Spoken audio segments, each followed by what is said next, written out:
നിഷേധാത്മക സ്വഭാവമുള്ളവരുമായി ചിലപ്പോഴെങ്കിലും നമുക്ക് ഇടപെടേണ്ടി വരും. അപ്പോൾ നെഞ്ചും വിരിച്ച അതേ നാണയത്തിൽ നമ്മൾ പ്രതികരിക്കാൻ പോയാൽ അത് നമ്മുടെ നാശത്തിന് ഇടയാക്കും. നിഷേധാത്മക സ്വഭാവമുള്ളവരുടെ വാക്കും പ്രവൃത്തിയും അനുസരിച്ച് നമ്മൾ പെരുമാറാൻ തുടങ്ങിയാൽ നമ്മുടെ മനസ്സമാധാനം ഇല്ലാതെയാകും. ദേഷ്യവും വൈരാഗ്യവും നമ്മുടെ ഹൃദയത്തെ അസ്വസ്ഥപ്പെടുത്തുകയും മലിനപ്പെടുത്തുകയും ചെയ്യും. അവരുടെ പെരുമാറ്റമനുസരിച്ച്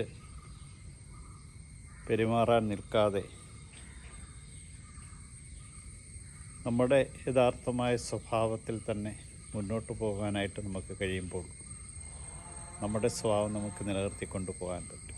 മറ്റുള്ളവരുടെ സ്വഭാവം അനുസരിച്ച് പ്രവർത്തിക്കാനോ അതനുസരിച്ച് മുന്നോട്ട് പോവുകയോ ചെയ്യരുത്.